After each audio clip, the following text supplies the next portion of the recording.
Olá a todos, bom dia, boa tarde, para alguns também boa noite. Meu nome é Fabrício Rigu, eu sou diretor da Planeval, organizadora desse evento.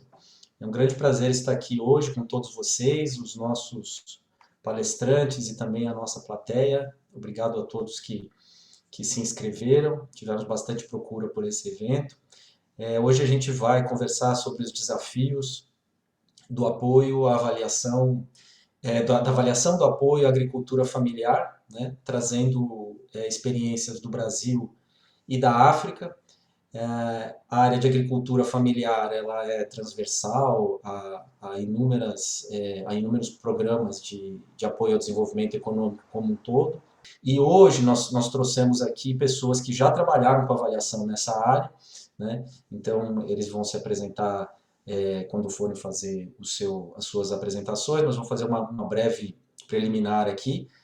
A gente vai começar com uma discussão sobre temas metodológicos relativos à avaliação da agricultura familiar. Essa apresentação vai ser feita pelo Dimitri Sherman, que é professor visitante na Universidade de Mannheim, na Alemanha. Trabalha há muito tempo com econometria e avaliação de impacto. Os comentários vão ser do Fernando Gonçalves Marques, avaliador também, profissional. Hoje está na Fundação Abrinq, mas já passou pela FGV, pela Plan e outros lugares. É cientista político. Depois nós trataremos dos desafios relacionados à política, né, políticas públicas de avaliação. Então, aí quem vai apresentar para nós é o Luiz Campos, está atualmente na FAO, ele é servidor público também do Ministério da Cidadania, ex-MDS, e ali também com os comentários do Wilson Bragança, já passou por diversas instituições do governo de São Tomé, uma pessoa muito conhecedora do desenvolvimento rural e da agricultura familiar em particular. E no final a gente termina com exemplos práticos, né, da coleta de dados e da avaliação na área de agricultura familiar. A Pauline Leclerc, que é consultora da Plan, vai conversar, vai fazer um bate-bola aí com a Adriana Martins, que é do FIDA, também conhecido como IFAT, tá bom? É isso. No final, nós vamos então abrir para perguntas, vai ter um bloco de 20 minutos que a gente vai ouvir as perguntas de vocês. Vou pedir aos participantes que vão, por gentileza, colocando as suas dúvidas, as suas questões no chat, e depois, no final das 3 mesas redondas, a gente vai abrir para as perguntas, tá bom? É isso, gente. Bom evento para vocês. Eu vou passar a bola para o Dimitri para começar então a discussão sobre os desafios metodológicos. Bom evento a todos. Todo mundo vendo aí a tela? Sim. Então vamos lá. Ótimo. Só contar 15 minutos aqui. Então vamos lá. Pessoal, obrigado. Obrigado, Fabrício, pelo convite para participar aqui da mesa. Obrigado a todo mundo pela participação, por estar aqui. Quando o Fabrício me convidou para fazer uma fala aqui no evento de hoje, pedi para cobrir um pouquinho a questão dos desafios metodológicos quando a gente quer fazer a avaliação de impacto de programas voltados para a agricultura familiar no Brasil. Tá? E aí eu decidi, para meio que estruturar aqui a conversa, eu queria então, já que a questão é a metodologia, né? Então a minha questão aqui primeiro como é que a gente escolhe o método, né, para fazer a avaliação de impacto. Tá? E aí a gente tem, enfim, tem várias formas de você definir a classe de método que você quer usar. Eu usei essa aqui que eu acho que é bastante útil para a conversa de hoje, que é a gente separar os métodos entre métodos observacionais, nos quais geralmente a gente não tem coleta primária de dados, tá? De métodos que eu vou chamar de experimentais, tá? E que geralmente tem coleta primária de dados. Obviamente você pode, enfim, são uma tabelinha de 4 células aqui, né? Você pode ter método observacional com coleta, você pode ter método experimental sem coleta, mas esses são os dois, geralmente essas são as duas formas que a coisa acontece. E eu posso falar um pouquinho das outras possibilidades também. Tá? Tem alguém entrando aqui. qual que é a grande vantagem do método observacional? Claramente, já que você não está coletando dado, né, novo, então o custo geralmente é muito menor, as coisas são feitas de forma muito mais rápida, e você pode trabalhar com coisas programas que já foram implementados. Os métodos experimentais a gente gosta de pensar que tem um rigor maior, né, tanto pela questão de ser uma avaliação usando métodos, de novo, experimentais, né, que você controla ali o Randomized Control Trial, né, agora que está todo mundo acompanhando o teste das vacinas, aí todo mundo entende um pouco melhor o que é isso, fica mais fácil de comunicar o valor de um método experimental, mas você também pode testar novos desenhos, novos parâmetros dos programas, e muitas vezes a comunicação dos resultados é muito mais simples. De novo, depois agora da pandemia, acho que todo mundo vai entender muito melhor como é que a gente comunica efetividade de certas intervenções. Tá? Então, quais são os desafios com métodos observacionais sem dados primários? Né? Bom, em primeiro lugar, ali no grupo de pontos positivos, né, pensando no Brasil, o Brasil tem várias iniciativas e programas voltadas para a agricultura familiar. Né? Então, na verdade, você tem várias possibilidades ou oportunidades de avaliação de impacto, tá? Usando métodos observacionais. Então, como exemplos aqui, a gente tem o programa de fomento, o programa de cisternas, o PRONAF, o PAA, o PNAE, enfim, tem vários, inclusive mais locais, a nível estadual e tal. Esses são alguns dos programas federais aqui. Tá? Apesar disso, o ponto que eu vou fazer hoje aqui é que avaliar programas de agricultura familiar só com dados observacionais no Brasil é bastante desafiador. Tá? A conclusão aqui da fala vai ser de que a gente tem poucos dados para medir o que a gente realmente quer medir. Tá? Para fazer esse ponto, vamos lá, o rigor do método, a qualidade da avaliação vai depender de duas coisas. A primeira coisa é de como o programa foi implementado, isso que vai dar para a gente a variação exógena, né, do programa, né, vai deixar a gente resolver o problema de seleção de beneficiários e poder, de fato, avaliar o impacto do programa, mas também dos dados disponíveis. Então, em vez de ficar falando da implementação de cada um dos N programas, eu vou abordar a questão dos dados e aí vai ficar bastante claro quais são os problemas que qualquer programa, a avaliação de qualquer programa vai enfrentar.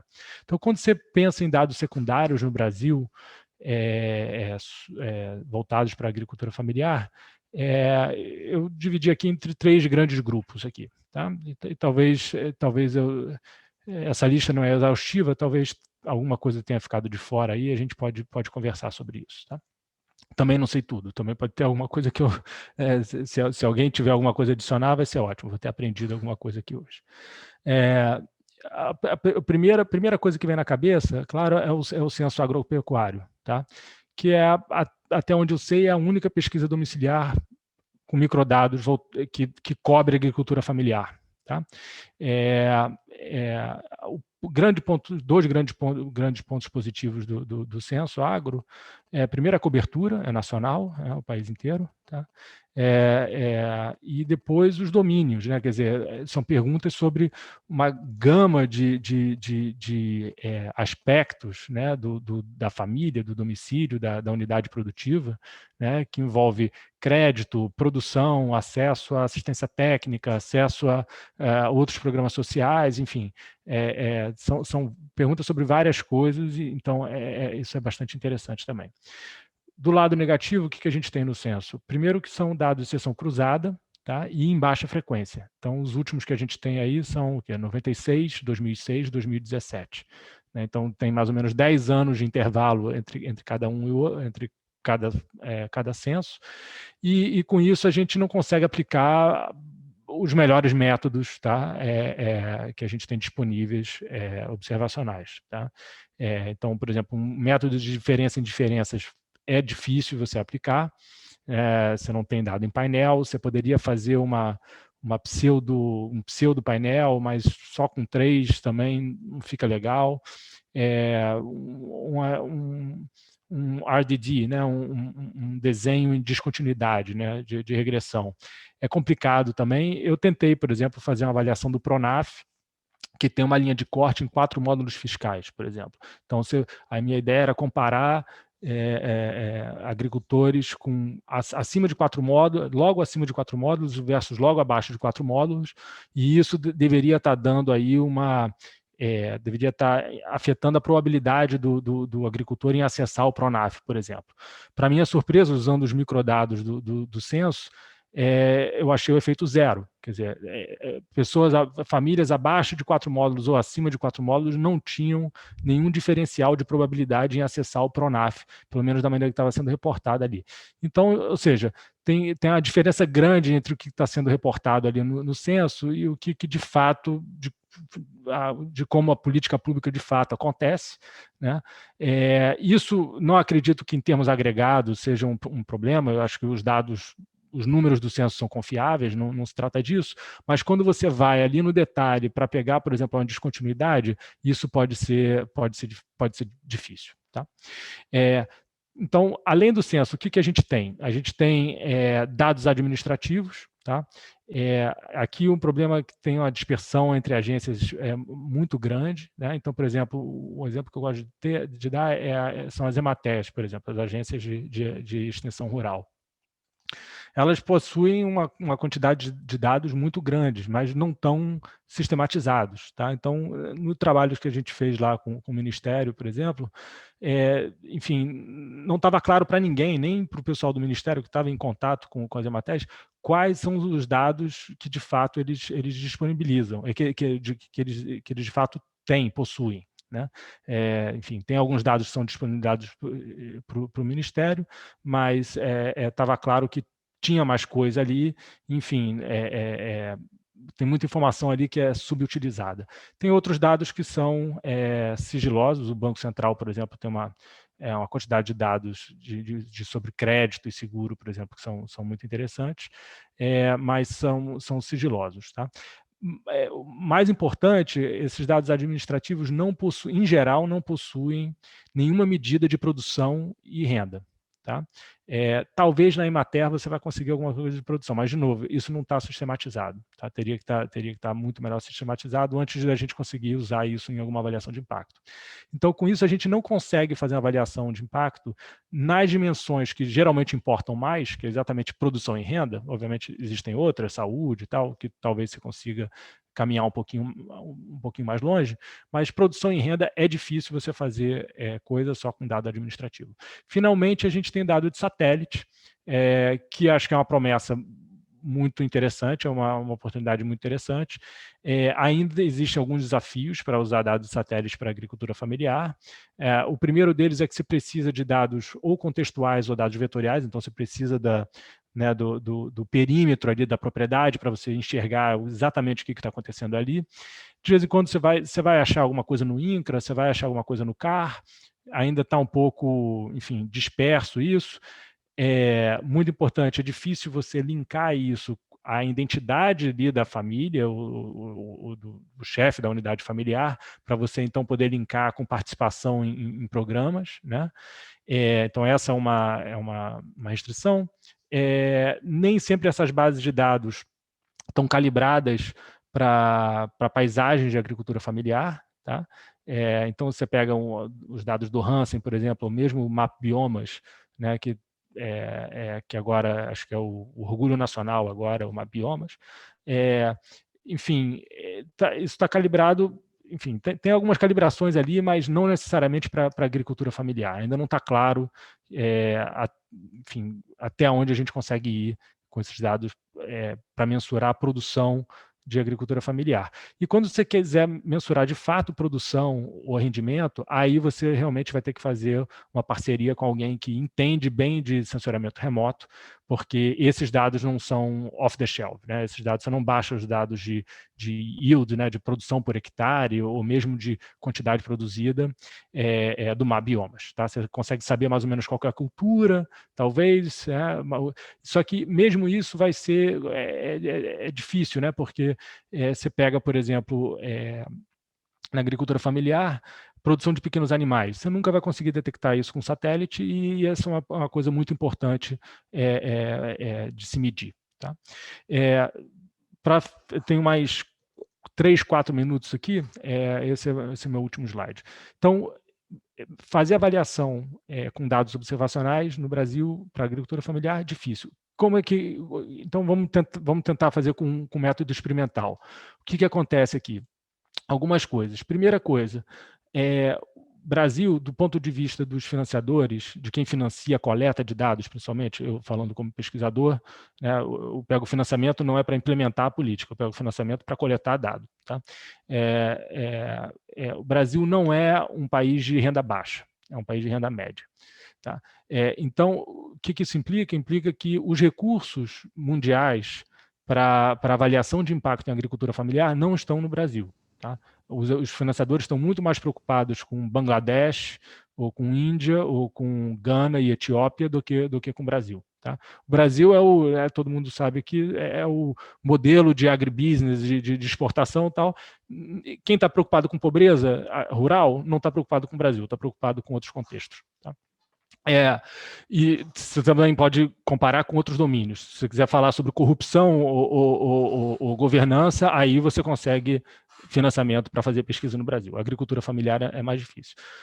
Além disso ser um problema em si, a gente tem o problema de que isso faz com que a gente tenha uma massa crítica menor de pesquisas, de instrumentos de coletas testados e validados. Tá? Então, lá fora, quando você vai fazer, já tem N instrumentos de coleta, fica muito mais fácil você pegar, enfim, né, partes de instrumentos aqui e dali e montar o seu. E isso o problema fica composto pela diversidade de agricultura familiar no país, tá? Que é um ponto que eu vou voltar lá embaixo, falar um pouquinho mais sobre isso. Então, por exemplo, na avaliação do programa de fomento que a gente fez, a gente estava rodando a avaliação no Pará, no Rio Grande do Sul e em Minas Gerais. São 3 realidades completamente diferentes, 3 formas de organizar a produção completamente diferentes, o que as pessoas produzem são diferentes. Então, como é que você ajusta um instrumento de coleta para isso? Tá? E isso, inclusive, obviamente vai ter impacto lá se você quiser usar, de novo, o dado do censo agropecuário para fazer alguma avaliação também. Tá? Finalmente, rapidinho aqui, em geral, os programas são implementados com vários atores. Então, a gente tem mais de uma esfera de governo, tipicamente, uma ONG e um outro parceiro, por exemplo, como uma Emater. Tá? Isso dificulta só a gente casar o timing de tudo. Tá? Então, na nossa experiência lá, de novo, no Ministério da Cidadania, quando a gente foi avaliar o programa de fomento, a gente teve um problema porque uma Emater não podia esperar a contratação da empresa, né? Tinha que começar a rodar o programa dela, e a linha de base, a coleta de linha de base aconteceu uma vez que o programa já estava sendo implementado. Tá? Então, isso acontece bastante, e acho que essa multiplicidade de atores contribuiu para isso.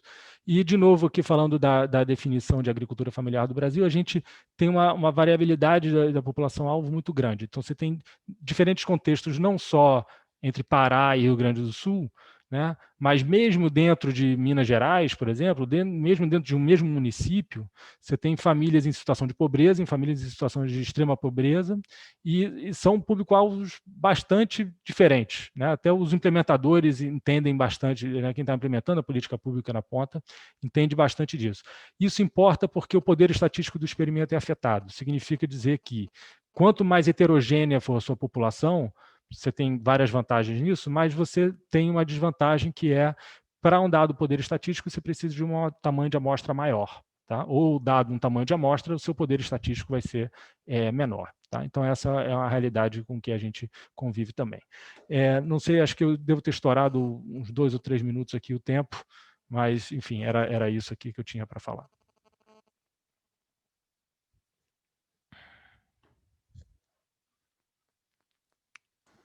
Legal, obrigado, Dimitri. Agora a gente passa a bola para o Fernando Gonçalves Marques, que é avaliador da FGV, da Fundação Abrim, que vai comentar então a sua apresentação e trazer um pouquinho também experiência dele. Fernando? Bom, primeiro eu queria agradecer a Plan, ao Fabrício, pelo convite, e todos que estão presentes aqui, os colegas, e agradecer a apresentação do Dimitri. Eu acho que ele organizou os desafios ali de uma forma muito didática, achei muito boa, porque dividindo ali, bem como eu vejo, né, como você parte para decidir o desenho da pesquisa, é isso, pensar o que você tem de dado disponível, ver o que é possível fazer de uma maneira menos custosa, né, com, de repente, observacionais, ver se aquilo te atende, se não é possível atender o seu objetivo, né, da pesquisa, seu problema de pesquisa, pensar aquilo como fazer experimental, e aí ver recursos, e ver qual a melhor maneira de trabalhar. Então, essa divisão que ele fez ali na apresentação, acho que foi excelente, e ele passou pelos pontos principais. Eu tenho alguns comentários menos para questionar a apresentação dele, mas mais acho que para complementar mesmo, né? Então, por exemplo, na questão dos dados administrativos, né, pensando aqui os estudos observacionais, né? Um outro problema é que os questionários mudam. Então, se você pegar, por exemplo, o dado do Censo Agro, que é um dado muito bom, o questionário de 2006, ele está bem diferente do questionário que foi utilizado no último Censo Agro que a gente tem, de 2016, terminou em 2017. Então, isso já é um problema, porque você já não tem certeza de todos os dados que você vai poder utilizar. E aí, a própria mudança do questionário, como o questionário de 2006 era um pouco mais longo, se você entende que o questionário longo ele pode afetar a qualidade das respostas, você também tem que ter um cuidado com relação a isso. Um outro ponto assim, o Censo Agro ele não faz identificação, não tem um ID por estabelecimento, né, que liga todos os anos. Então, para você montar um painel, você teria que usar alguma estratégia para conseguir identificar que aquele estabelecimento no ano de 2006, qual que é aquele estabelecimento em 2016, né, para você conseguir fazer o painel e ver ali, por exemplo, um DIF, né. Então, eu tenho, por exemplo, um trabalho que eu conheço, que é interessante, quem fez foi o André Portela, da GV.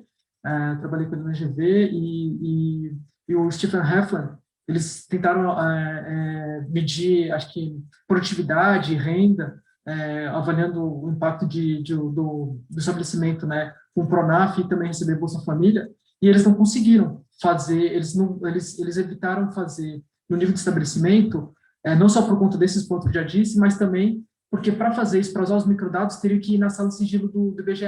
Também você tem que entrar numa fila, tem que montar todo o projeto, tem que fazer todo o plano tabular, todas as tabelas, toda a análise tem que fazer, tem que montar tudo antes, para entrar na fila, poder utilizar, enfim. Então, eles no próprio texto deles, eles comentam que teria essa dificuldade, e eles optaram por fazer no nível do município. Então, eles fazem toda a análise dele, eles levam para o nível, os dados do Censo Agro para o nível municipal, e aí fazem toda a comparação deles para ele. Então, acho que esse é um desafio também importante quando a gente está pensando em dados observacionais, né?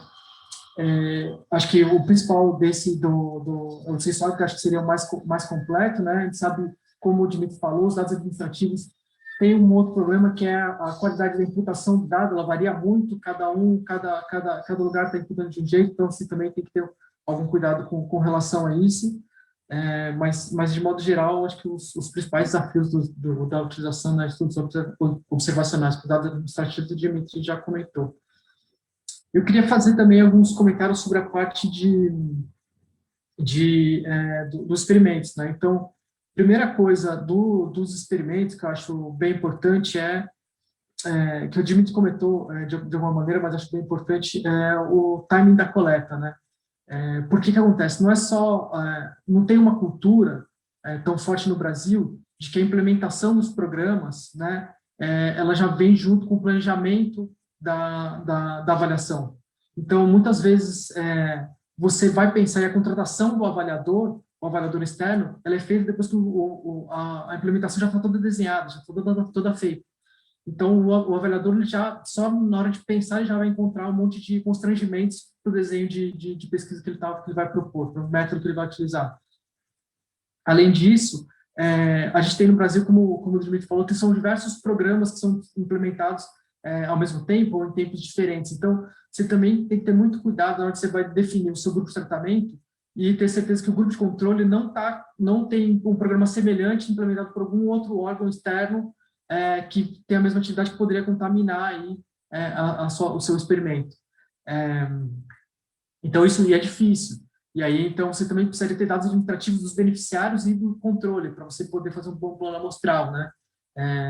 Uma questão bem importante que a gente enfrentou, inclusive, no programa de cisternas, o Dimitri até me ajuda, até me corrige, se eu não me engano, me falha a memória, lá o plano amostral era feito em 2 estágios. Então, teve um sorteio das comunidades e depois sorteio daí das comunidades, sorteio dos beneficiários. E aí, se não me engano, foram utilizados os dados do cadastro único, né, para sortear ali. Então, você tinha de todo mundo. Mas se você não vai utilizar esse dado e não tem autorização do MDS, por exemplo, utilizar esse dado, fica mais difícil você fazer o segundo sorteio. E mais, tudo bem, você chegou na comunidade, fez a entrevista lá. Se você perdeu um outro caso das famílias, mas conseguiu fazer um número razoável nas comunidades, ok. Mas se você chega numa comunidade que é muito ruim, que tem algum problema local, que ali as pessoas se fecham e não respondem nada, você perde a comunidade inteira, isso tem um impacto enorme no poder estatístico, né? Então, e aí, para você repensar isso na sua logística, repensar em ter outra comunidade que vai substituir, enfim, isso vai afetar o seu plano amostral, vai afetar o seu poder estatístico. Então, isso tudo tem que ser pensado antes, né? Isso é bem importante também. Um outro ponto que eu acho que é muito interessante é a questão do questionário, né? O Dmitry também comentou dos questionários, a dificuldade de você ter a linguagem ali que seja semelhante para os diversos públicos, que consiga contemplar diferenças regionais, mas eu acho que não é só isso, né? Assim, a gente tem que pensar, quando a gente está na coleta, o questionário tem que ser o mais padronizado possível, que é para a entrevista não afetar a qualidade do dado, né? Mas tem que contemplar essas diversidades. Só que quando você está pensando em agricultura familiar, você quer colocar uma série de informações, né? Como ele disse, né? O exemplo que ele deu da dificuldade de utilizar dados de satélite diz bem a dimensão do questionário que vai ser para um programa de agricultura familiar. Você vai ter que pegar sobre produção, sobre renda, sobre características dos produtores, características do estabelecimento ali. E aí a produção pode ser diversa, porque na agricultura familiar não é incomum que seja bem diversa. Então, eu vou ter vários tipos de produção, cultura perene e roçado, produção animal. E aí o questionário não vai, dificilmente ele ficar curto, né? E aí você tem que pensar muito bem o que você vai deixando por último, porque a entrevista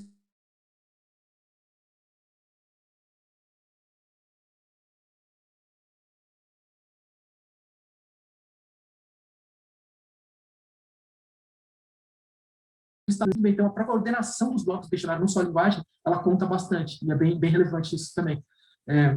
Enfim, eu acho que os principais pontos, para não estourar tanto tempo, e também para dar um tempinho para o se Dmitry quiser complementar alguma das coisas que eu falei, assim, acho que eu posso, os principais pontos que eu tinha para contribuir e para contribuir mais na fala do Dmitry, que já foi uma excelente fala, deu um panorama assim, dos desafios, foi muito boa.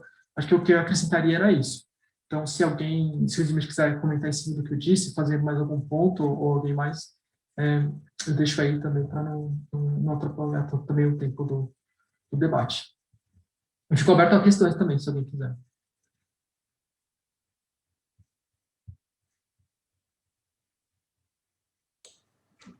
Legal, Fernando, Dmitry, obrigado, Dmitry, Fernando, pela apresentação. Acho que ao final a gente pode retomar esses pontos, excelente discussão. Alguns pontos vão ser retomados também no debate sobre as questões práticas, né? Mas agora eu quero passar a palavra para o Luiz Campos, servidor do Ministério da Cidadania, atualmente trabalhando com a FAO. Ele vai fazer a apresentação dele sobre as dimensões e os desafios no aspecto político da avaliação da agricultura familiar.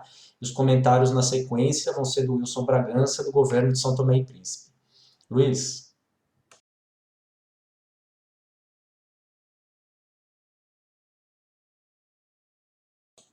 Tá sem som, Luiz.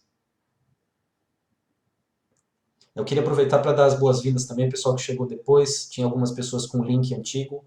Fico feliz que todos possam ter migrado aqui para o Zoom, tá bom? As perguntas eu peço que coloquem no chat. Vai lá, Luiz. Ok. Vocês me escutam? Vocês me escutam agora? Sim, sim. Sim. Ok. Pessoal, bom dia. Prazer estar aqui. Queria agradecer muito o Fabrício pela oportunidade de discutir esse tema. Como o Fabrício disse, eu sou servidor federal e nos últimos anos tenho trabalhado com políticas de apoio à agricultura familiar e também de segurança alimentar. E isso acontece muito no setor público, às vezes quando a gente está chegando ao ministério, quando a gente está trocando de área, de departamento, a gente chega lá e o chefe entrega um pacote completo de coisas que ele não conseguia fazer ou que não tinha um servidor para trabalhar. e um pouco foi o que aconteceu comigo. Tinha mais experiência com implementação, com monitoramento, mas o meu chefe à época falou, olha, nós temos aqui no programa Cisternas, né, que foi o último programa que eu atuei, nós temos uma avaliação quali e uma preparação de uma avaliação de impacto da cisterna, que a gente chama de segunda água, né, que é a cisterna para a produção de alimentos, e essa avaliação de impacto também estava casada com o programa de fomento rural, né, um programa de transferência de renda para apoio a pequenos projetos de inclusão produtiva de agricultores familiares. Então, foi nesse contexto que eu entrei nas equipes que estavam cuidando disso, e é um pouquinho a partir dessa experiência que eu queria fazer as minhas considerações de uma visão de quem está dentro do governo, e, obviamente, esse é mais um depoimento, né? Isso aqui é uma fala pessoa física, não é uma fala institucional, e é uma fala, vamos dizer, ela é mais limitada, é um depoimento, então ela não tem nenhuma pretensão de ser uma avaliação mais geral sobre o que acontece dentro do governo federal. Mas acho que são alguns elementos para poder contribuir com esse debate. Então, a primeira lente que eu trago, vamos dizer, são elementos sobre avaliações específicas de programa. Então, nesse caso, a minha experiência passou por uma avaliação mais qualitativa da cisterna de segunda água, a atuação na avaliação de impacto também sobre cisterna de segunda água e essa interface com o fomento rural. Como o Dimitri já tinha levantado aqui, acho que um primeiro desafio é a construção dessa avaliação num ambiente multiatores, né? A construção não somente da legitimidade política, porque são atores que já vêm há muitos anos trabalhando com a implementação de políticas públicas em parceria com o governo federal, mas também por uma pura e simples questão de operacionalização da avaliação. Então, no caso das EMATES, das organizações da sociedade civil que são implementadoras do programa Cisternas, a ajuda na delimitação das comunidades dentro dos municípios. Então, eram muitos municípios, muitos estados que faziam parte da amostra dos Cisternas e do fomento. Depois, elas estavam acompanhando a discussão da seleção do que ia ser controle, do que ia ser tratamento, e uma questão muito prática de acesso às famílias, porque as famílias estavam dispersas. Os dados que a gente tinha do CAD único, eles não eram suficientes para que essas famílias fossem acessadas nos seus endereços, nas suas comunidades, muita divergência de dados. E mesmo a gente contou com o apoio dos municípios para que os CRAS soubessem que essa pesquisa estava acontecendo, para que, eventualmente, nesse contato com as famílias, os servidores municipais também nos ajudassem. Então, foi muito importante e seria muito difícil ter realizado as avaliações sem o apoio dessas entidades. Existe também, do ponto de vista político, uma tensão que é conhecida, que já vem de outros tempos, entre, vamos dizer, o governo federal que financia e estados e sociedade civil que implementam as ações. E eu me lembro de uma das reuniões onde a gente estava debatendo a avaliação com as entidades do Cisternas, e um dos dirigentes das entidades fala para os outros, olha, a avaliação é importante para os financiadores, para o governo federal, mas nós já sabemos que funciona. Então, ela pode acrescentar, mas nós já sabemos do impacto desse programa. Então, era importante que a gente fizesse essas amarrações para poder contar com o apoio para que nós trouxéssemos evidências mais robustas, complementares, mas é fato que uma avaliação mais sistêmica sobre esse programa nunca tinha sido realizada antes, né? Então, tinha um ineditismo aí que era importante.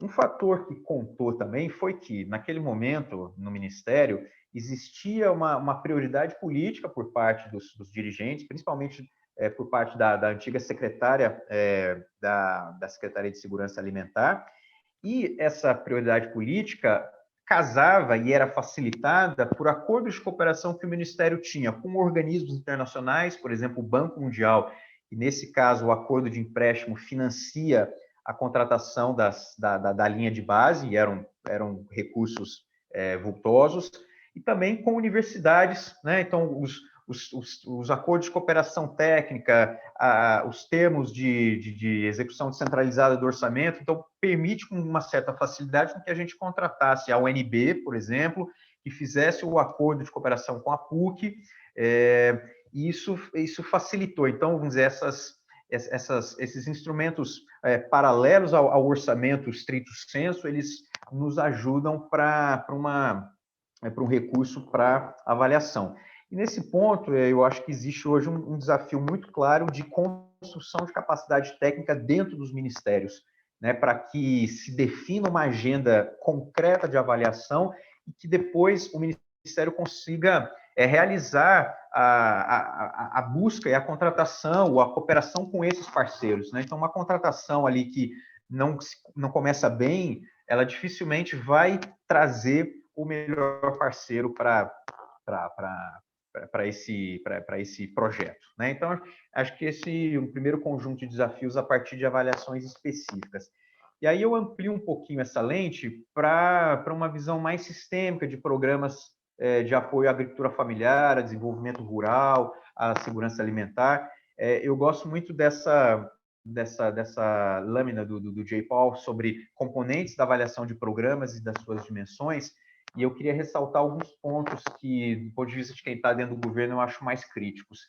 Eu acho que, do ponto de vista de Dmitry, já tinha comentado aqui, né, quando a gente vai fazer uma primeira imersão sobre necessidades dos beneficiários, dos territórios, eu acho que a gente tem aí um conjunto já consolidado e que ainda pode ser muito explorado sobre a situação das famílias, então, que vem da DAP, né, que é a Declaração de Aptidão ao PRONAF, que a gente brinca, às vezes, é o RG do agricultor familiar, mas mesmo os dados do Sistema Integrado de Assistência Técnica, muita informação no CAD único, no censo. Então, acho que essas bases nos dão aí uma perspectiva inicial para delimitar possíveis problemas que as políticas vão atacar. Mas aí, quando a gente chega na construção dos modelos lógicos, das teorias de mudança, nós temos um vazio muito grande no governo federal, porque os programas, basicamente, eles não têm modelos lógicos definidos. É óbvio, existe a informação, existe muita reflexão acumulada sobre programas de apoio à agricultura familiar, mas eu sinto que essas informações não estão consolidadas num frame teórico, essas informações estão dispersas em diversos documentos e normativos, e falta isso prejudica tanto a estruturação da implementação como o planejamento da avaliação, né? Como o Fernando disse, a avaliação, quando ela é pensada, o programa já está rodando e a gente já está muito mais à frente. Normalmente, essa avaliação não é pensada na etapa inicial da formulação do planejamento. Isso traz uma série de limitações quando, enfim, o dirigente resolve bancar politicamente uma avaliação. Do ponto de vista da avaliação de processo, da avaliação de implementação dos programas, eu acho que nós temos avanços importantes no governo federal, mas que, basicamente, eles decorrem da atuação dos órgãos de controle. Então, muitas vezes, a avaliação de processo ela é feita a partir da CGU, do TCU, e as recomendações elas são aplicadas pelo gestor de programas, mas nessa ótica de controle. É muito difícil o gestor parar para fazer uma avaliação de processo, uma avaliação minimamente sistematizada, e mais ainda depois ter uma agenda de implementação dessas melhorias, né? Porque nós vamos encontrar com nossos parceiros ou dentro de um ciclo de execução anual de programas, muitas possibilidades de melhorias. Mas o fato é que, infelizmente, eu acho que a lógica do planejamento no Brasil ela é dominada por um viés orçamentário, né? Nós não temos no governo federal uma diretriz unificada de planejamento do ponto de vista programático das políticas. Isso nos leva, atualmente, a nos tornar grandes entregadores de outputs, né? Nós entregamos serviços, nós entregamos bens. Quando você olha a construção das leis orçamentárias, as metas que estão colocadas lá, os objetivos passam muito mais pela entrega de produtos e serviços. Então, número de famílias beneficiadas com a TER, com crédito, número de propriedades acessadas, número de assentamentos constituídos, número de máquinas, sementes, equipamentos de irrigação, mas nós não temos, nós não sabemos o que acontece com os resultados dessa política. Pessoal, 5 segundos para o meu carregador, só um instante. Acontece, normal. A gente pode aproveitar esse momento também para aqueles que querem contribuir com alguma pergunta já colocar aqui no chat, tá bom? Vai lá, Luiz. Desculpas que o meu fio desconectou aqui. Então, pessoal, eu acho que falta esse elo da avaliação para dizer, bom, todas essas entregas do governo federal, o que elas estão gerando de benefícios, de impactos, de efeitos nas famílias e territórios. E, novamente, não existe dentro do governo federal uma diretriz unificada sobre a avaliação de programas. Então, cada ministério planeja de um jeito, avalia de um jeito, quando avalia. É óbvio que existem avaliações externas, a universidade tem uma produção significativa da agricultura familiar, mas o que acontece? O governo, nesse caso, entre aspas, é um fornecedor de dados.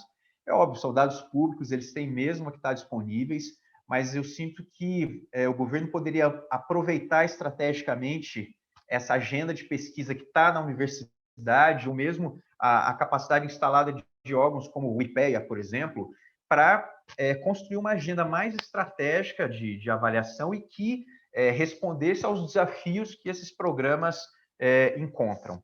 Então, eu acho que dentro dessa avaliação sistêmica ficariam alguns desses desafios. Por fim, pessoal, eu queria ampliar essa lente para inserir a avaliação de políticas de apoio à agricultura familiar dentro de uma narrativa global que existe atualmente e que é uma narrativa vinda da ONU, principalmente a partir dos Objetivos de Desenvolvimento Sustentável e também da década das Nações Unidas para a Agricultura Familiar. Então, nesses documentos, nessa narrativa, a agricultura familiar é colocada como um ator fundamental no atingimento desses objetivos, principalmente nos objetivos relativos à superação, erradicação da pobreza e da fome. E, nesse sentido, a agricultura familiar é colocada não só como produtora de alimentos, ela é colocada com outras funções, outras dimensões em relação à preservação do meio ambiente, preservação da biodiversidade, o desenvolvimento dos territórios rurais, a dimensão econômica, a dimensão cultural para esses territórios, e principalmente uma discussão muito forte esse ano, a contribuição e o potencial da agricultura familiar para a transição dos sistemas agroalimentares para sistemas mais saudáveis, mais sustentáveis, em face do câmbio climático, em face da pressão populacional sobre a disponibilidade de alimentos mundial. Então, eu acho que é importante que a avaliação ela se conecte com essa narrativa, que é uma narrativa política, obviamente, mas também existem uma série de pesquisas que têm buscado elementos para validar ou não essa narrativa, ou para entender como é que se desempenham os papéis e funções da agricultura familiar, a comparação dos sistemas produtivos familiares com outros sistemas cooperativas, sistemas empresariais, o debate aí sobre impactos de pequenas e grandes propriedades em aspectos como a biodiversidade. E mais importante sobre isso, como é que a avaliação pode trazer evidências sobre o papel e o impacto das políticas públicas e programas sobre esses papéis e funções da agricultura familiar. As políticas públicas estão potencializando esses papéis importantíssimos da agricultura familiar ou, pelo contrário, eles estão prejudicando, eles estão desmobilizando. Acho que dentro dessa narrativa a avaliação pode incorporar muita coisa. Por fim, último ponto, acho fundamental que os desenhos de avaliação no campo da agricultura familiar consolidem e analisem dimensões de gênero e dimensões geracionais em relação à juventude e envelhecimento no campo. Isso precisa ser um fator muito importante e, de uma vez por todas, consolidado. Então, fico à disposição para perguntas, para o debate. Ficam aqui meus contatos, essa apresentação está disponibilizada. Novamente, muito obrigado pela oportunidade. Obrigado, Luiz. Lembrando a todos que essa apresentação também vai ficar no nosso canal do YouTube posteriormente. Nós vamos avisar todos os participantes. Passo a palavra agora ao nosso colega Wilson Bragança, do governo de São Tomé e Príncipe, para comentar um pouco a apresentação do Luiz e trazer as reflexões da sua própria experiência lá na África. Exatamente, Fabrício. Bom dia a todos, boa tarde, neste caso, boa noite também para os outros colegas. Eu queria, antes de mais, agradecer o convite, como foi feito pelo Fabrício, né, de participar neste painel com gente tão cheia de experiências, muito mais experiência do que eu neste campo de avaliação. Eu não vou propriamente comentar a apresentação do Luiz, que foi brilhante, muito completa, mas trazer, como foi dito pelo Fabrício, aquilo que é, do meu ponto de vista, os principais desafios também da avaliação em termos políticos aqui em São Tomé, que estão perfeitamente alinhados, de resto, com aquilo que foi dito pelo Fabrício. Daí, eu começaria por acrescentar, por realçar um primeiro ponto, que implica na avaliação, que tem a ver com o próprio diagnóstico correto da característica social, demográfica da população do meio rural. Do meu ponto de vista, a experiência que eu tenho aqui é que não é feita um diagnóstico correto que abrange a dinâmica demográfica e social da população do meio rural, e isso está relacionado com um aspecto que foi levantado pelo Fabrício, que tem a ver com a participação de todas as partes interessadas, desde logo na concepção do projeto. Eu digo isto porque a característica da população do meio rural, sobretudo a característica familiar da população do meio rural, não é a mesma da população do meio urbano. Nós temos um fenômeno, infelizmente, da população do meio rural, em que, primeiro, as famílias são muito alargadas. Nós observamos muitas famílias dentro de uma mesma família, ou seja, são várias famílias dentro do mesmo espaço. Portanto, como classificamos estas famílias? Por outro lado, nós temos uma população no meio rural, de uma forma também em todo o país, muito jovem. E os jovens no meio rural formam famílias muito cedo, muito mais cedo do que os jovens no meio urbano. E então os programas são dirigidos para famílias no meio rural, mas não abarca o grosso da população do meio rural, que são os jovens, que também têm as famílias já. Você está a perceber? Então, isto é um bocado complexo, abarcar a verdadeira complexidade da dinâmica, da mobilidade social e demográfica da população do meio rural. E isto penaliza, desde logo, toda a avaliação do projeto. E relacionado com isto, tem a ver com outro desafio, isso não é captado na concepção do projeto, porque os projetos que são realizados em São Tomé e Príncipe, raramente se vê um especialista social envolvido no projeto. Portanto, temos agora o projeto o Papá, temos o projeto Papá, que é agora o Copran. Portanto, raramente vemos um especialista social envolvido em todo o processo, desde a concepção, implementação e avaliação dos projetos. Isso vai fazer com que a avaliação dos projetos seja efetivamente, como foi dito por Luiz, apenas uma avaliação assente na entrega, nos produtos. Uma avaliação, faz-se avaliação no meio percurso ou final do programa.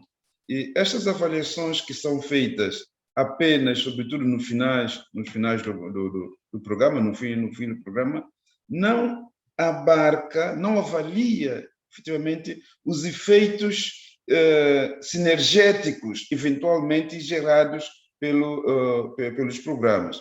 Por isso, eu penso que é essencial um acompanhamento mais constante por parte de um especialista social, alguém que esteja no campo, que esteja no meio rural, posso dizer, durante todo o processo de implementação do programa, para poderem ver quais são as mudanças, quais são as alterações, as sinergias que efetivamente estão a contribuir para a alteração da qualidade de vida da população do mundo rural. E isto leva-nos para um outro aspecto relacionado, também que foi aqui levantado, e tem a ver com a intersectorialidade dos projetos. Como é que os projetos da agricultura familiar em São Tomé e Príncipe, como é que ele se comunica com outros programas ou com as outras políticas sectoriais? Como é que o programa de pequena agricultura familiar comunica, por exemplo, com o programa da educação no meio rural? Eles raramente se comunicam, são coisas completamente à parte, mas tem impacto direto um no outro.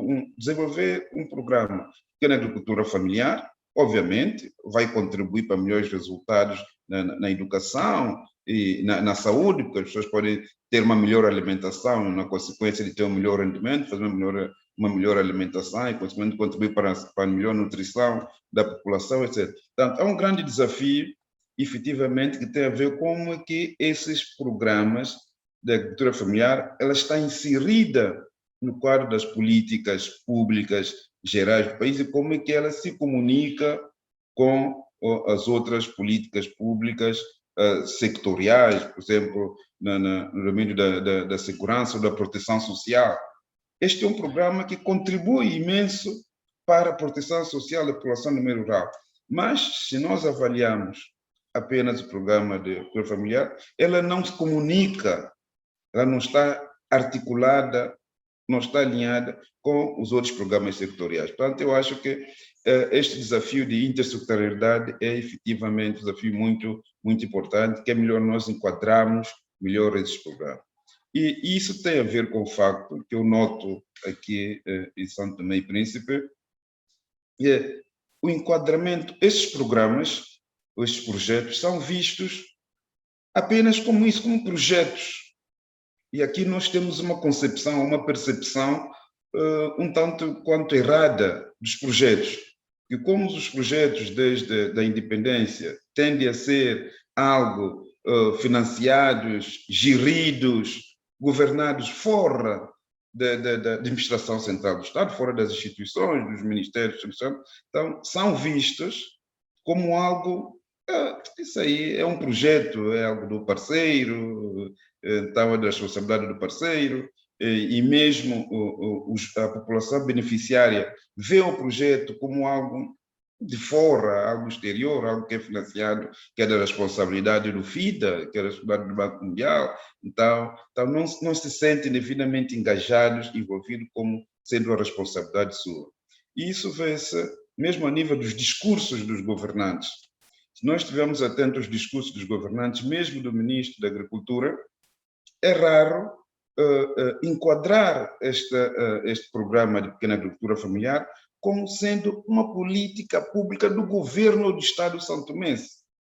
Ele mesmo refere-se ao programa como ao projeto, e só refere a este programa nas ações ou nas atividades e nos momentos e nos eventos que estão relacionados com o programa. Quando, sendo uma política pública do Estado santomense, ele devia se referir a esta política pública sempre, em qualquer momento, em todos os contextos, e não só apenas em atividades e ações que têm a ver com o programa. Portanto, isso já demonstra uma grande falha destes programas de pequena agricultura familiar na integração, efetivamente, nas políticas públicas do Estado ou do país. E queria realçar um último aspecto que tem a ver com o aspecto que foi muito realçado na apresentação de Dimitri, que tem a ver com o recenseamento agropecuário. Nós não temos, e eu penso que o Fabrício sabe disso, nós não temos o recenseamento agropecuário. Eu penso que o último recenseamento agropecuário, eu penso que deve ter sido feito há quase 20 anos, se eu não estou nem mais coisa, menos coisa.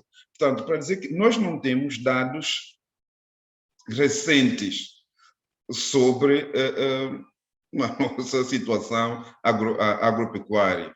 Então, como é que é possível fazermos uma avaliação de impacto do programa se nós não enquadramos e articulamos este impacto com os dados mais gerais, com os dados mais macros do país?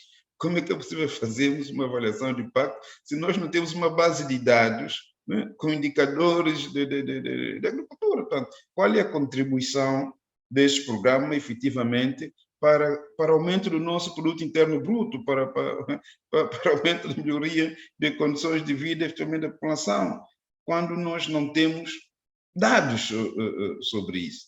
Portanto, são vários desafios que temos e que eu gostaria de realçar. Eu penso que é essencialmente isto que tinha para dizer. Muito obrigado.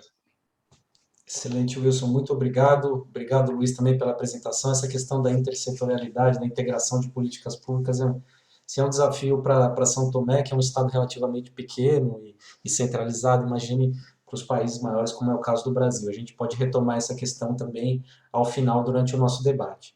Agora, continuando na África, eu vou passar a palavra para Pauline Moclet. Pauline é avaliadora e pesquisadora aqui na Plan.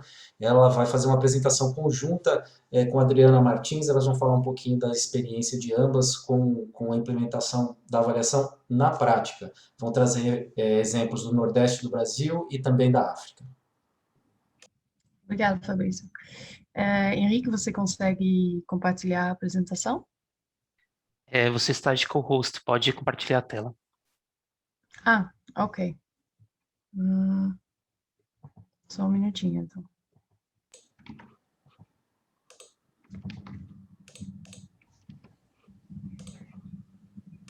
Vocês estão vendo a minha tela, né? Sim. Então, obrigada a todos, bom dia, boa tarde. Agora vamos falar um pouco sobre essas questões práticas da execução de avaliações na agricultura familiar. Então, é claro que na prática, cada coleta de dados tem os seus desafios, né? Então, cada coleta é diferente, mas para essa fala de hoje, com a Adriana, tentamos identificar alguns desafios que são recorrentes e alguns aspectos da coleta de dados que são muito importantes.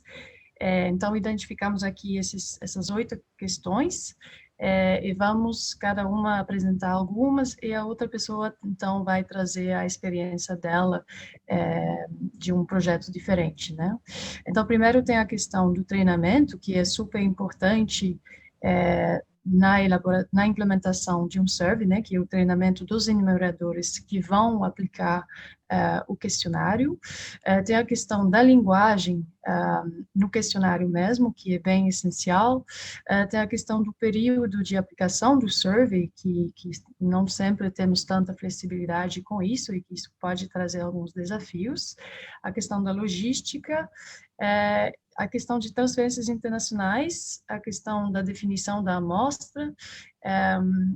Uma coisa que a gente já mencionou nas outras falas é a questão da ausência de uma baseline, que também traz desafios. E, por fim, a questão da fraude do enumerador, ou, vamos dizer mais, a questão da fiabilidade dos dados, que é essencial para pesquisas. Então, eu vou passar a fala para a Adriana para falar sobre a questão do treinamento. Olá, bom dia a todos. É um prazer estar aqui. Bom, o treinamento é uma etapa fundamental, né, da coleta de dados, porque boa parte dos entrevistadores não tem familiaridade com o contexto agrícola e que tem em suas práticas produtivas uma grande diversidade de ações, e alguns questionários, algumas pesquisas têm como objetivo justamente rastrear mudanças de práticas agrícolas entre o que o produtor fazia antes do programa e depois. Então, é desafiador, porque você precisa ensinar ou contextualizar a área agrícola para os entrevistadores, porque eu vou citar um exemplo prático que acontecia muito no Nordeste, é que muitos agricultores plantam feijão, e no questionário era muito importante identificar se era um feijão consorciado com outras culturas ou um feijão plantado sozinho, porque justamente o projeto atuava nessas mudanças de práticas agrícolas.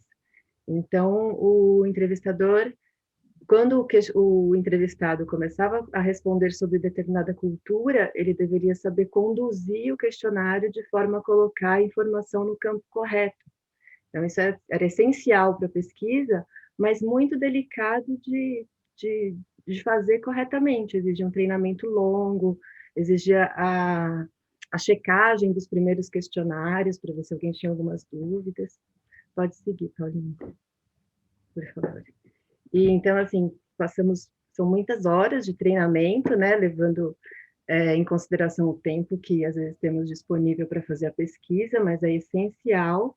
E, muitas vezes, apesar dessa parte dentro de sala de aula ser extensa, as dúvidas acontecem no campo, porque, realmente, as práticas agrícolas são muito diversas. Pode seguir. Além disso, nós também nos deparamos com a questão da linguagem. A linguagem utilizada, às vezes, foge muito do nosso sistema internacional, né, exigido para depois considerar, organizar essa base de dados. Eu me lembro bem do dia que nós nos deparamos com uma carrada de mandioca, e nunca tínhamos ouvido falar sobre a carrada de mandioca, e fomos descobrir o que era, assim, dias depois, porque aí passou a carrada de mandioca ali do lado, e, então é isso. Porque, apesar do esforço em sempre procurar refinar o dado do local com o sistema internacional, às vezes o produtor não tem isso em mente, ele não sabe exatamente qual que é o tamanho da cuia. E quando ele te diz que produziu não sei quantas cuias, é a cuia pequena ou a cuia grande? Então, a gente se depara com várias questões práticas que, se nós não capacitamos adequadamente os entrevistadores, vira uma bola de neve que, às vezes, é difícil de rastrear no final o que foi que aconteceu, né? Onde existe alguma lacuna que ninguém percebeu. Pode continuar, Paulinho. Só complementando a fala da Adriana, então, sobre essa questão da linguagem, encontramos dificuldades parecidas no projeto que realizamos em 2018 em São Tomé. Eu me lembro bem que, antes da implementação da pesquisa, fizemos um trabalho bem importante com os nossos 2 supervisores locais, que eram, então, pesquisadores que já trabalharam com outras pesquisas, principalmente na área de agricultura familiar, e fizemos um trabalho muito importante de revisão do questionário, para deixar ele mais adequado ao contexto local, né? Então, eles identificaram algumas perguntas que talvez não faziam tanto sentido no contexto local, ou identificaram termos que não se utilizavam. Então, esse trabalho inicial com os supervisores locais, que realmente entendiam do contexto local, foi fundamental para deixar o instrumento de coleta de dados mais adaptado. Mas, mesmo assim, encontramos problemas na hora de fazer o exercício de listagem, que era um exercício que realizamos para poder identificar a nossa amostra. E para esse exercício de listagem, perguntamos para as pessoas se elas eram pequenos agricultores. O problema é que, em São Tomé, o termo pequeno agricultor não se entende da mesma forma do que para a gente, para nós. Agricultor, em São Tomé, se entende como um produtor de cacau, café e pimenta. Então, plantações maiores. Então, os produtores de legumes ou hortaliças não se qualificavam ou não se consideravam como agricultores. Eles se consideravam como horticultores. Então, na hora de fazer esse exercício de listagem, depois de 1 semana ou 2, percebemos que os dados que a gente estava coletando não batiam com a realidade, porque em uma comunidade onde sabíamos que a maioria das pessoas eram agricultores, no nosso entendimento do termo, muitas pessoas não falavam que não eram agricultores. Então, tinha um problema lá, e é só depois que entendemos que era por causa dessa questão de linguagem. E, enfim, a consequência foi grande, porque tivemos que refazer uma grande parte desse exercício de listagem, ligando de volta para as pessoas para perguntar se, de fato, elas não eram horticultores, para, a partir disso, realmente poder fazer a amostragem, né? Então, essa questão de linguagem realmente é super importante e ressalta a importância de trabalhar com pessoas locais que entendem o contexto local e que entende também a linguagem local. Agora, um outro problema, ou desafio, é a questão do período de aplicação do survey. Então, em comparação com, talvez, pesquisas acadêmicas, onde talvez tem um pouco mais de flexibilidade para decidir quando vamos para campo, no nosso caso, trabalhamos com um cliente que também tem os prazos deles, então não sempre podemos escolher quando vamos para campo. Então, isso traz os seus desafios, períodos que, em geral, não são tão aconselhados para fazer coleta de dados são, por exemplo, estações de chuva ou períodos eleitorais. No caso de São Tomé, tivemos os dois, então foi ótimo, mas no final das contas deu tudo certo, mas é claro que traz desafios na prática. Então, por exemplo, na questão da estação de chuva, enfim, a equipe foi para campo com bota de chuva, capa de chuva, mas tem também, em alguns casos, tivemos dificuldades para acessar as comunidades mais remotas. Então, eu me lembro de uma comunidade que, por causa da chuva, caíram pedras na única estrada de acesso para a comunidade.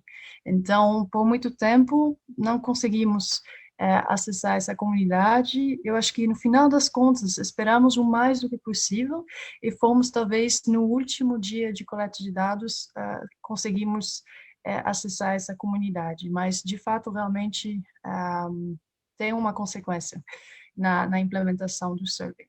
E aí, na questão do período eleitoral, estávamos cientes disso, então tentamos se preparar para isso, também com a questão do uniforme dos enumeradores, né? Então, para evitar que os enumeradores sejam confundidos por representantes de partidos políticos, fizemos um uniforme, uma camiseta branca, então a cor a mais neutra possível, escrito em preto, para não ser confundidos, né, com esses representantes de partidos políticos. No final das contas, chegando lá, percebemos que o branco era uma cor de um dos partidos políticos locais, mas, enfim, deu tudo certo no final das contas, a gente tivemos que suspender a coleta de dados no dia seguinte, o dia das eleições. Em alguns casos, às vezes, as eleições podem realmente trazer, enfim, protestos, violência na rua. Em São Tomé e Príncipe não foi o caso, mas, enfim, em alguns casos, esse período eleitoral realmente não é aconselhado para trabalho de pesquisa. Algumas fotos daqui do campo, a foto embaixo é de São Tomé e Príncipe, onde uma árvore caiu na estrada, então, enfim, tem umas dificuldades assim que a gente encontra na prática. Você quer complementar alguma coisa, Adriana? Não, só vou comentar que as chuvas realmente conferem uma certa dose de aventura no campo. Assim, os lugares ficam praticamente inacessíveis e você precisa chegar lá, né, num certo prazo. Pode passar, Paulinho. Uma outra questão é a logística, né? Assim, as equipes em campo encontram uma série de dificuldades no começo com a organização do questionário, inserir as perguntas corretamente, eles ficam independentes, dirigem, chegam às comunidades, e quando nós temos que administrar duas equipes que estão distantes fisicamente, é bastante desafiador escolher quem são as pessoas, quais são as melhores equipes que você confia que vão atravessar, no meu caso, né, praticamente a Bahia, sozinhos, aplicar o questionário, resolver os seus problemas e fazer o questionário da melhor maneira possível, porque não vai dar para voltar, né, ou os custos para voltar presencialmente são muito altos. Então, a logística é um elemento a ser considerado na hora de fazer a coleta de dados? Pode passar por aí.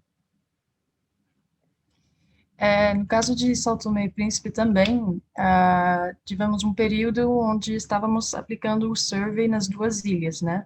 Então, eu mesmo estava coordenando a equipe de São Tomé, que era, enfim, que é a ilha principal e era o lugar onde tínhamos o maior número de questionários a aplicar, mas mandamos, então, uma pequena equipe para Príncipe para aplicar os questionários lá. Então, é claro que, como coordenadora, esse momento é mais desafiador, né? Porque temos que coordenar duas equipes ao mesmo tempo, e no caso da equipe no Príncipe, eu não estava lá para, enfim, coordenar o trabalho deles. Então, eu acho que nesses casos é bem importante de ter uma equipe de confiança, que você sabe que vão fazer um bom trabalho, que tem uma boa comunicação para caso tiver algum problema, eles avisarem. Mas, com certeza, é um período um pouco mais complicado ou mais trabalhoso, porque tem muitas coisas acontecendo ao mesmo tempo.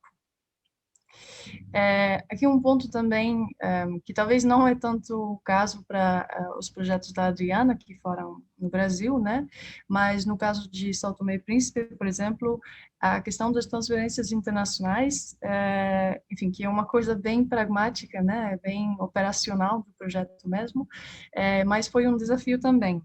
Eu acho que talvez São Tomé e Príncipe é um caso mais extremo, porque é um pequeno país insular, mas, enfim, o sistema bancário era bem complicado lá, acabamos abrindo uma conta no banco lá, mas mesmo assim, os prazos de transferência foram extremamente longos, o custo de transferência é elevado, tentamos várias opções para ver qual era a opção a mais eficiente para o dinheiro chegar lá. Tentamos a Western Union, mas, por exemplo, a Western Union, que é um sistema bem comum para transferências, principalmente para a África, não funcionava entre o Brasil e São Tomé e Príncipe. Então, essa questão foi desafiadora no projeto de São Tomé. Mas depois, com as nossas experiências também em outros países africanos, encontramos soluções melhoras, como, por exemplo, a TransferWise, que se chama agora a Wise. Então, enfim, aprendemos também com as nossas experiências anteriores. A definição da amostra de controle, né, e beneficiários, quando em campo, nós nos deparamos com alguns elementos que nos trazem questionamentos, né, sobre como foi feita a definição. Em geral, são utilizados os dados socioeconômicos, mas eu vou apresentar uma situação, pode passar, Paulinho, que foi bastante inesperada, e por sorte, foram nos primeiros dias do trabalho de campo, e a gente pôde identificar e tomar alguma decisão sobre isso. Por exemplo, no Nordeste, nós nos deparamos com essa comunidade com bastante água verde, plantação de café e banana, que era uma comunidade de controle ao projeto. Então, apesar das características socioeconômicas parecidas, ambientalmente, elas eram muito diferentes, e isso faz com que elas tivessem potenciais e capacidades agrícolas muito diferentes.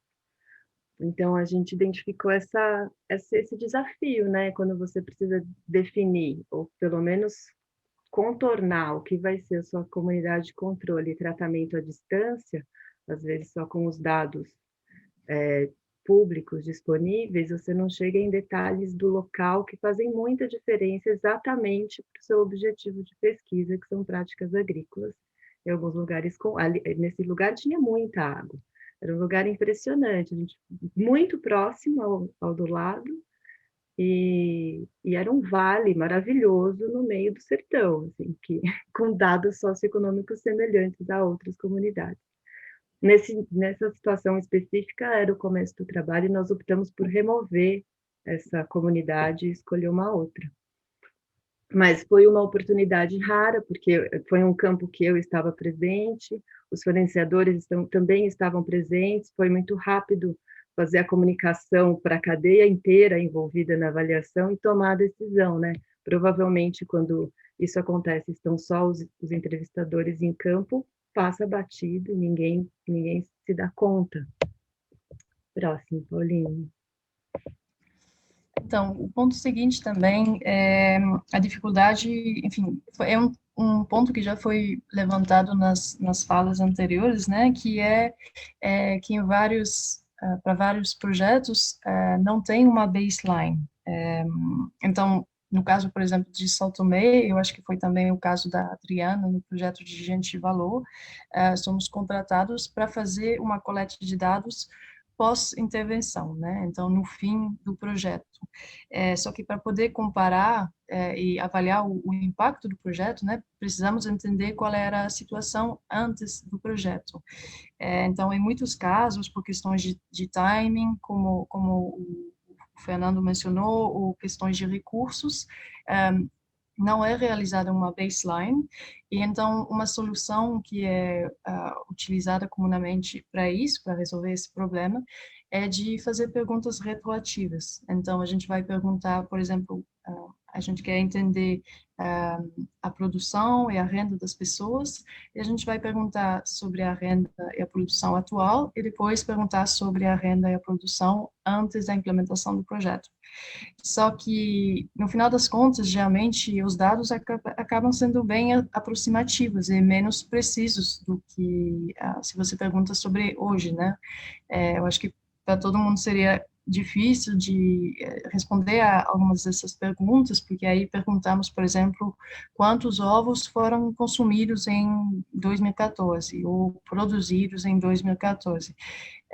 Então, é bem complicado essa questão de não ter uma baseline, mesmo se, enfim, a gente entende também que tem outras questões envolvidas, mas o ideal é realmente de ter uma baseline e aí, pós-intervenção, de fazer uma endline. Não sei se, Adriana, você quer complementar alguma coisa? Não, pode seguir, Paulinho. Ok. Então, o último ponto é essa questão da fraude do entrevistador. Na verdade, eu acho que seria melhor falar da fiabilidade dos dados, que é essencial, né, para uma avaliação, porque, enfim, vamos basear os resultados da pesquisa, as conclusões, nos dados que estão sendo coletados. Então, é muito importante que esses dados sejam fiáveis, né? Então, essa questão da possibilidade de fraude por parte do entrevistador ou até do entrevistado sempre está na nossa mente. Então, umas coisas que a gente consegue fazer para evitar esse tipo de problemas é na parte, por exemplo, da codificação do questionário, onde já vamos preparar o questionário de forma a identificar inconsistências. E aí, nesse caso também, durante a implementação da pesquisa, o apoio do escritório e da equipe de backstopping em tempo real é fundamental, porque, enfim, tem uma equipe no campo aplicando o questionário, e aí tem uma equipe no escritório que vai fazendo essas checagens no dia a dia, identificando inconsistências, e depois pedir para a equipe no campo de verificar essas inconsistências. Então, às vezes, nem é questão de fraude do entrevistador, pode ser, enfim, erros com o tablet ou esse tipo de coisas. Então, não é sempre, na maioria das vezes até, eu acho que não é fraude do entrevistador, mas, enfim, com esse apoio do escritório, conseguimos já resolver muitas dessas inconsistências no campo, durante a implementação, porque depois fica muito mais complicado de voltar para lá, ligar de volta para as pessoas para corrigir essas informações, né? Então, isso é um aspecto bem fundamental também. Adriana, você quer complementar alguma coisa? Só estou aqui me lembrando o quanto era intenso mesmo esse trabalho, porque coletávamos os dados durante o dia, à noite, a equipe da Plan, o Peter e o Fernando já checavam as consistências, 6 horas da manhã já estávamos prontos para retornar. Muito intenso, muito bom. E além disso, no item anterior também vou comentar que Além das perguntas retroativas, algo que deixa o questionário muito grande, às vezes, é o número de famílias, né, de membros da família, e o número de produtos que a família produz. E isso é muito comum na área agrícola, principalmente pequenos agricultores, a diversidade é muito grande. E aí, os questionários são enormes, e quando precisam ser feitos de forma retroativa, então, ficam questionários longuíssimos.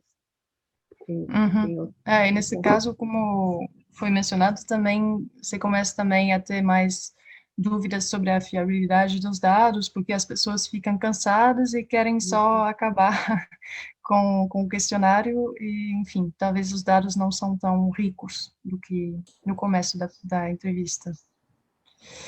Ok, mas então é isso. Muito obrigada pela atenção.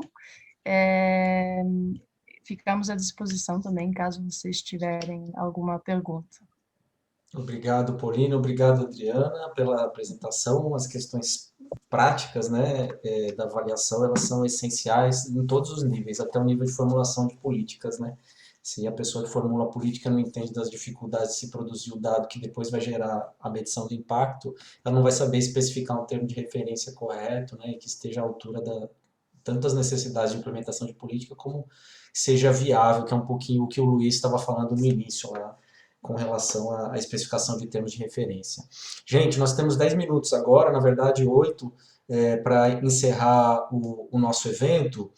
Nós temos duas perguntas aqui. Eu vou começar primeiro com a pergunta da Ana Carolina Ferreira Siqueira. Obrigado, Ana, pela participação. Eu entendo que seja uma pergunta para o Dimitri e o Fernando responderem, ou talvez até o Luiz possa comentar. A pergunta é: entre os censos agro 2006 e 2017, houve mudança na definição de unidade de agricultura familiar. É possível comparar os dados dos dois períodos, mesmo com essa alteração? E se for possível, como? Então, eu vou deixar aberto aí para quem quiser responder. Oi, Ana. Na verdade, eu sinceramente ainda não trabalhei a fundo e principalmente não tentei fazer comparação entre os dados do censo 2006 e 2017.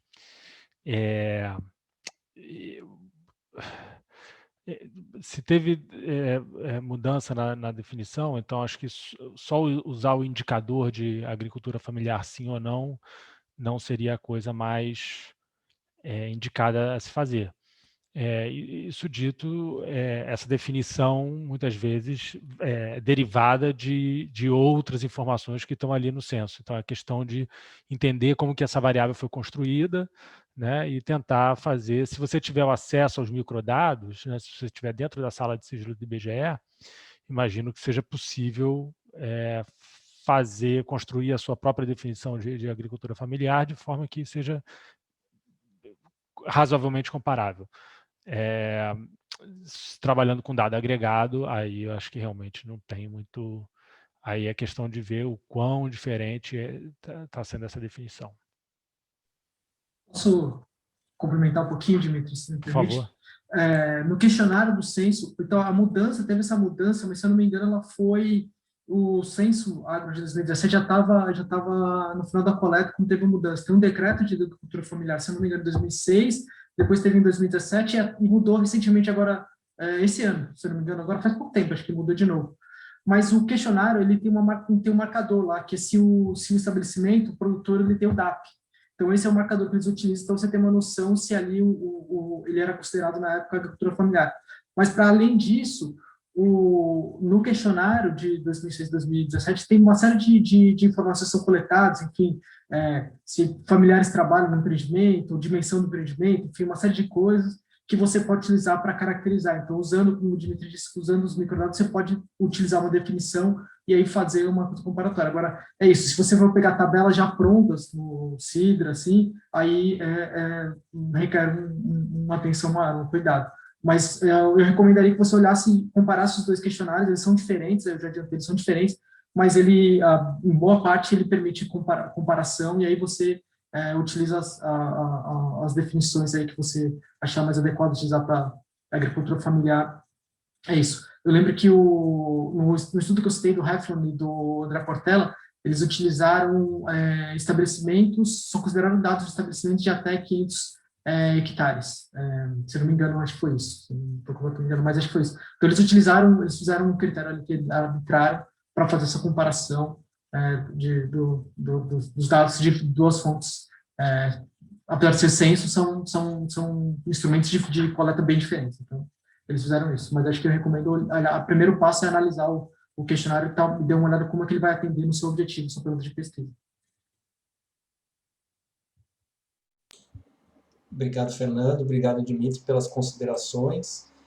Vou ler a nossa segunda e última pergunta, da Veridiana Mansur. Ela agradece o Luiz e o Wilson pela apresentação, né, e ter tocado em temas como gênero, juventude, intersetorialidade e sistemas agroalimentares. A pergunta são duas, na verdade. Por quais motivos as avaliações de programas que apoiam a agricultura familiar estão falhando em abranger esses temas? No caso, gênero, juventude, intersetorialidade e sistemas agroalimentares. E a segunda pergunta é: como podemos garantir que avaliações observem os desafios e oportunidades relacionados a temas transversais e as sinergias, a coerência com outros setores e intervenções? Então, eu entendo que seja uma pergunta aí para o Wilson e também para o Luiz responderem. Fiquem à vontade. Posso começar? Então, Veridiana, obrigado pela pergunta.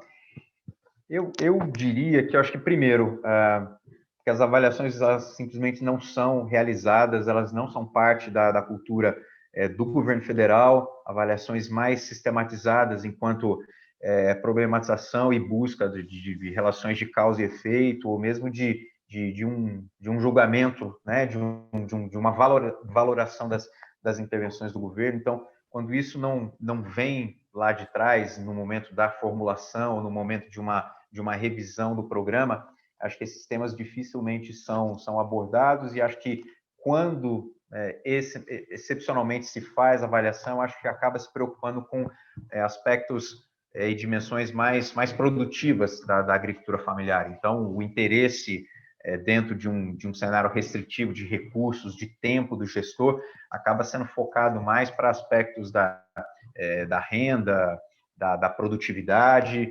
Então, nesse cenário de restrição e de pouca institucionalização da avaliação, acho que esses aspectos mais intersetoriais, e que muitas vezes também são de medição, de captação mais difícil, acabam sendo deixados de lado. Acho que um outro fator que ajuda a entender um pouco é justamente, na medida em que esses programas não têm um modelo lógico bem estabelecido, onde as relações de causa e efeito são estabelecidas, onde possíveis efeitos desejados e não desejados são inicialmente previstos, essas dimensões acabam não sendo captadas. Eu lembro de um caso, uma própria avaliação da FAO sobre um programa de gênero e empreendedorismo no México, onde a avaliação da FAO colocava: olha, o programa é ótimo, o programa é interessante, mas o programa voltado para agricultoras familiares não tem a dimensão de gênero, ou seja, você pode ali substituir o beneficiário-alvo por qualquer outro grupo que o programa vai funcionar do mesmo jeito. Então, como isso não tinha sido considerado na teoria de programa, você não tinha isso evidenciado depois, e com alguns efeitos ruins, inclusive, sobre a perpetuação da desigualdade na divisão de trabalho entre homens e mulheres. Eu acho que uma forma de garantir isso, dizer, além de se trabalhar para uma perspectiva de ampliação da avaliação, de tentar considerar isso nos planejamentos anuais dos programas, eu acho que é se valer dos marcos referenciais internacionais que têm sido colocados, né? Então, a década, os objetivos do milênio e a própria valorização da avaliação em órgãos como a FAO, como o FIDA, como o Banco Mundial. Então, na medida em que isso vem para o âmbito do governo, em projetos conjuntos, né, isso já está desde o início colocado, então acho que fica mais fácil. E mesmo os referenciais de gênero e juventude estão bem estabelecidos, estão bem colocados, e eles podem servir de base para que os governos nacionais estruturem isso também. Obrigado. Wilson? Sim, queria só complementar. Bom, como contornarmos este problema da falta de intersectorialidade?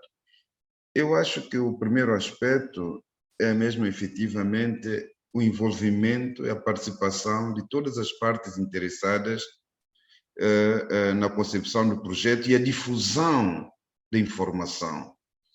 Porque os projetos tendencialmente tendem a ser elaborados por uma pequena equipa, por um pequeno gabinete departamental do governo, em colaboração com o parceiro, e então não há a difusão de informação e não há possibilidade das partes, múltiplas partes interessadas, não só os beneficiários, mas como os outros parceiros de outros serviços governamentais ou das ONGs e outros, participarem.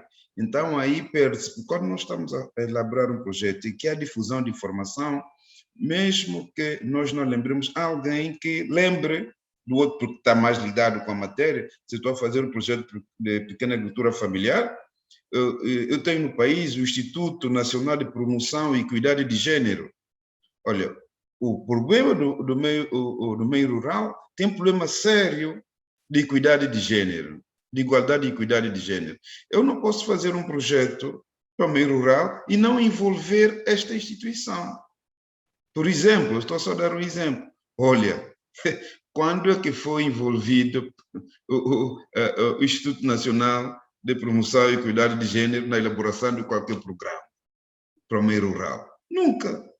Mas eles são os sectores, a instituição que ainda diz que pode ajudar os conceptores do programa a ter atenção a esta dimensão. O mesmo eu diria para a juventude e para outro. A par disso, um outro aspecto é a contratação de especialistas para rever os programas. Ok? Porque nós fazemos o programa, o setor departamental do governo faz o programa, elabora o programa, não tem que ter as múltiplas valências de todo o setor, ninguém tem, né? Então, depois do programa estar feito, nós podemos contratar especialistas em áreas transversais para poder rever e ajudar-nos a melhorar o programa desse ponto de vista. Portanto, penso que essas duas soluções poderiam ajudar ou contribuir para ultrapassar ou melhorarmos essa intersectorialidade nos programas. Excelente, muito obrigado, Wilson. Eu queria agradecer nesse momento a todos os participantes. Foram apresentações brilhantes, muito informativas. Nós conseguimos trazer aí em 1h10 de apresentação e discussão os principais aspectos aí, desafios da avaliação do apoio à agricultura familiar. Queria agradecer aos nossos presentes também, a plateia aí que ficou firme ao longo do evento todo. Agradecer também quem veio lá do outro link do Meet, que nós fizemos a alteração, né, agora, e as perguntas feitas. O nosso vídeo vai ficar no canal do YouTube a partir de amanhã, a nossa equipe vai subir o vídeo para lá. Nesse canal também tem outros vídeos da Planeval sobre avaliação. Tá bom, pessoal? Muitíssimo obrigado, um grande abraço a todos, um bom dia. Valeu. Obrigado, Fabrício, obrigado a todos, um grande abraço, bom revê-los. Obrigado, pessoal, um abraço. Muito obrigado. Obrigado. Tchau, abraço a todos. Tchau. Tchau, prazer revê-los.